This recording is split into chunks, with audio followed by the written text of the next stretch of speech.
Hello bachon, let's read this question, and the question says that the LCM of the polynomials x plus 3 whole square into x minus 2 into x plus 1 whole square and x plus 1 whole cube into x plus 3 into x square minus 4 is dash. Now let's see the options. Option A, x plus 1 whole cube into x plus 3 into x square minus 4. Option B, x plus 3 whole square into x plus 1 whole cube into x square minus 4. Option C, x plus 3 whole square into x plus 1 whole cube into x plus 2. Option D, x plus 3 whole square into x plus 1 whole square into x minus 2. तो आइए बच्चों इस question को यहाँ पर हम solve कर लेते हैं। इस क्वेश्चन में हमसे कहा गया है कि हमारे पास जो ये दो पॉलिनोमियल्स हैं इनका हमें एलसीएम निकालना है। तो इस क्वेश्चन में बच्चों हम की कॉन्सेप्ट यूज करेंगे। यहाँ पर हम की कॉन्सेप्ट यूज करेंगे। की कॉन्सेप्ट यहाँ पर बच्चों हम की कॉन्सेप्ट यूज करेंगे। की कॉन्सेप्ट यहाँ पर हम यूज करेंगे LCM means least common multiple. Least common multiple multiple तो यहाँ पर बच्चों हम यूज करेंगे लीस्ट कॉमन मल्टीपल। तो हम जानते हैं कि लीस्ट कॉमन मल्टीपल में क्या होता है, हमारे पास की जो कॉमन टर्म्स होती हैं और जो अनकॉमन टर्म्स होती हैं उन सब का जो प्रोडक्ट होता है हमारे पास बेसिकली वो एलसीएम होता है। तो यहाँ पर अगर हम देखें तो हमारे पास दो पॉलिनोमियल्स हैं। फर्स्ट पॉलिनोमियल बच्चों हम यहाँ पर px को मान लेते हैं, लेट्स सपोज px। तो px हो जाएगा हमारे पास x plus 3 whole square into x minus 2 into x plus 1 whole square.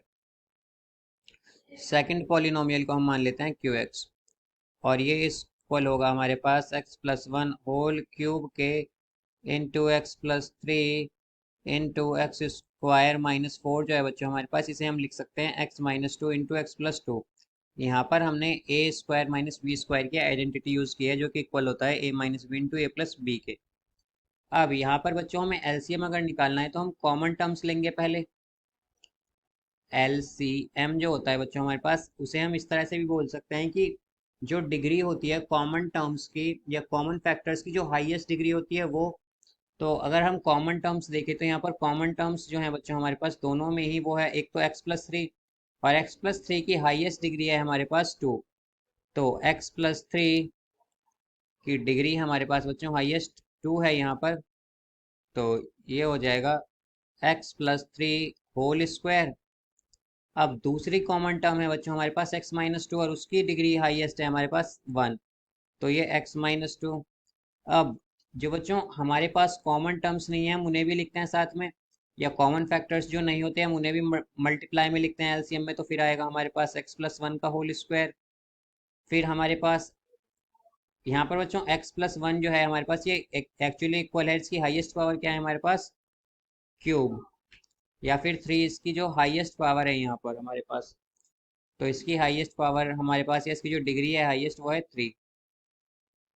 तो यहाँ पर हम लेंगे बच्चों x प्लस वन का होल क्यूब ले लेंगे यहाँ पर ये।